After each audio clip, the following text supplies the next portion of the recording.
জেঠুমণি, আপনি আমাকে বাচাল বললেন, কিছু মনে করবেন না, তবুও আমি আমার নিজের মুখ খুলছি। আমি এই বাড়িতে এসেছি সবাইকে আলাদা করে দেওয়ার জন্য নয়। স্যার আর ম্যাম চলে গেলে যেমন আমি তাদের আটকাবো, তেমন আপনি আর জেঠিমণি যদি চলে যান আমি আপনাদেরও আটকাবো। আমি কোথাও যেতে দেব না।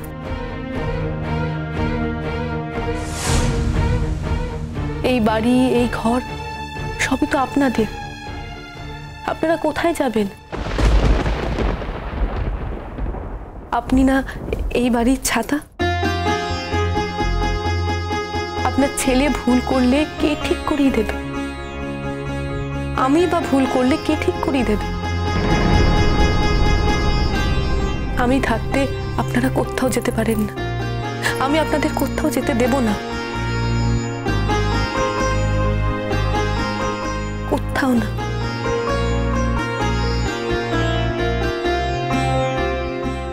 অদিতি, রাত হচ্ছে, কি করবে বলো?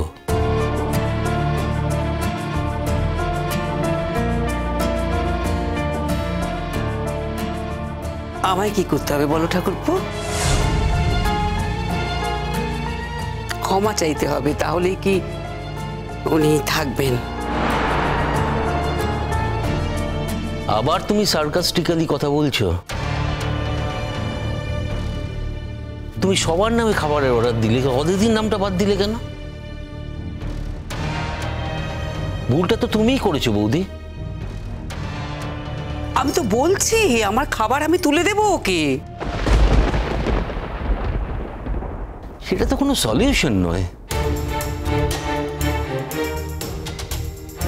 তাহলে কি করবো বলো ঠাকুরপো?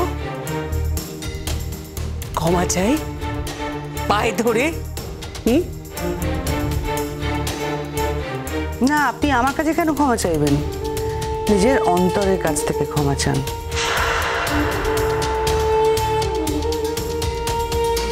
যদি ঈশ্বর ক্ষমা করে দেন তাহলে আর কার ক্ষমার দরকার আছে?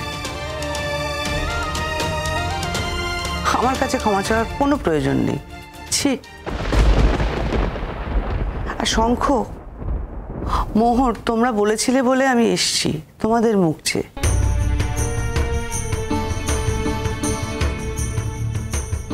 যদিও জানতাম প্রত্যেকটা পদে পদে আমাকে অপমানিত হতে হবে, কিন্তু এত বছরের অভ্যেস তো আমার আত্মসম্মানটা সত্যি তীব্র হয়েছে। আরো এই একটা জিনিস, আত্মসম্মান খুইয়ে আমি কিচ্ছু করতে পারি না। এটা প্লিজ মনে রেখো।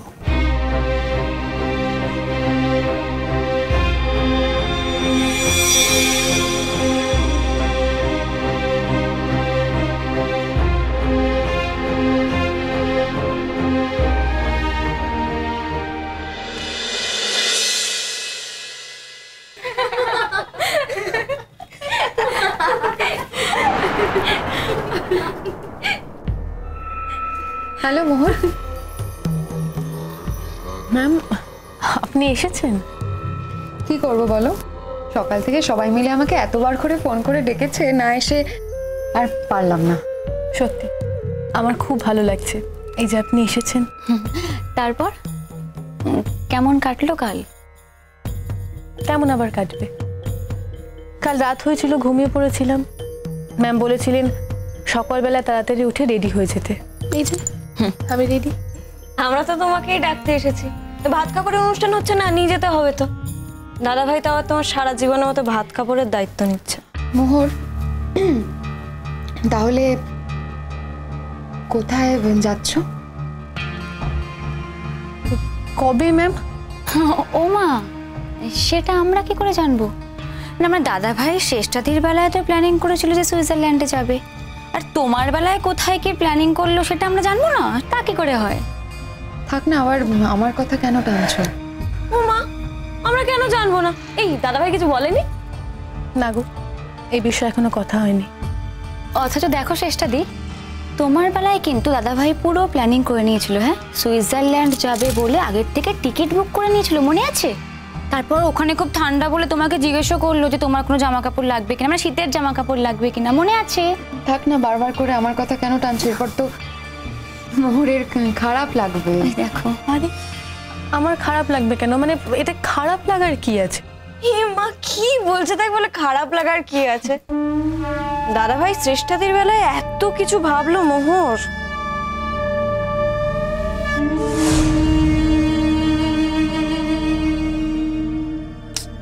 তোমার বেলায় তো কিছুই ভাবলো না। খারাপ লাগে গো। শোনো, এখানে আমি কোনো প্রতিযোগিতায় আসিনি। তাছাড়া প্রতিযোগিতায় আমি বিশ্বাসই করি না। ঠিকই তো, কিসের প্রতিযোগিতা? কোনো প্রতিযোগিতা নেই তো। হ্যাঁ, তবে মোহর একটা কথা বলবো, মানে যদি তুমি কিছু মনে না করো তাহলে। শুনলাম তুমি নাকি এ বাড়িতে এসেই বিদ্রোহ করছো। বিদ্রোহ করিনি, যা সত্যি তাই বলেছি, যা ন্যায্য তাই বলেছি। কিন্তু মোহর, তুমি তো বাড়ির নতুন বউ, আর নতুন বউ হয়ে এত ফাইট করলে না মোহর, তুমি এই বাড়িতে জাস্ট টিকতে পারবে না, মনে রেখো। শোনো মোহর, তোমাকে না একটা কথা বলি।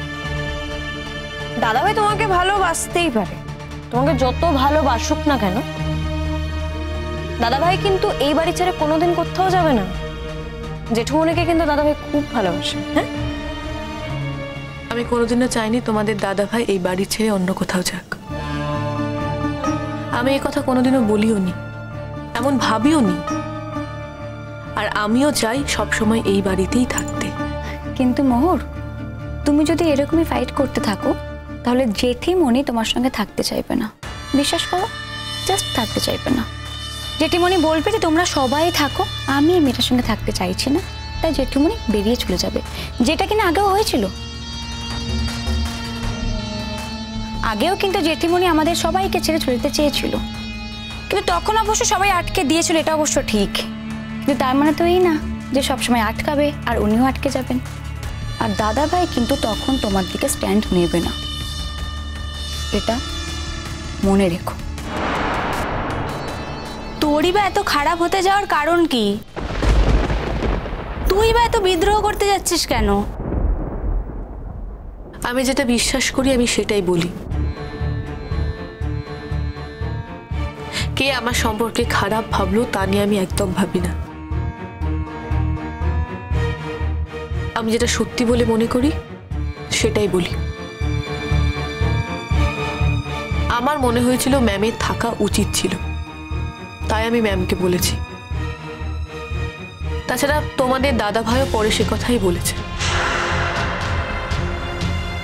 না না মোহর, তোমার বলা আর শঙ্কর বলার মধ্যে কিন্তু পার্থক্য আছে। তুমি বাড়ির নতুন বউ। দেখো, আমি ছিলাম না, আমি এসে শুনলাম আসলে সবাই মিলে আলোচনা করছিল, তো আমি কিন্তু তোমার ভালোর জন্যই বলছি। আফটার অল আমি তোমার টিচার। আমি কিন্তু চাই যে তুমি ভালো করে মনোযোগ দিয়ে সংসারটা করো। দেখো মোর, আমি যেটা পাইনি সেটা তুমি পেয়েছো, তাই যেটা পেয়েছো সেটা যত্ন করে ধরে রাখার চেষ্টা করো।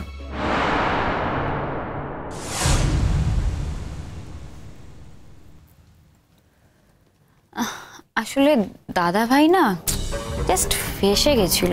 অবশ্য আমরা কিন্তু সেই ব্যাপারগুলো বুঝতে পেরেছিলাম, তাই না? কিসব এসেছিল? আরে তুমি তো দাদা ভাইকে টানতে টানতে মন্দিরে নিয়ে গেছিলে না?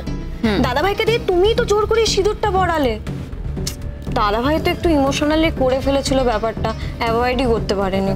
আফসল একটা মেয়ে এরকম টেনে হিচড়ে নিয়ে যাচ্ছে আর ও ঘাবড়ে গিয়ে করে ফেলেছে আর কি। না, যেটা ঘটে গেছে সেটা নিয়ে আর এখন। আরে কি বলছো শ্রেষ্ঠাদি? আরে এগুলো আলোচনা হয়েছে বলেই তো জানতে পেরেছি।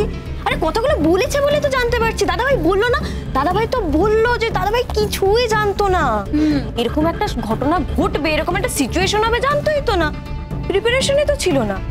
মোহরই তো টানতে টানতে নিয়ে গেল, মোহরই তো বাধ্য করলো সমস্ত কিছু করতে।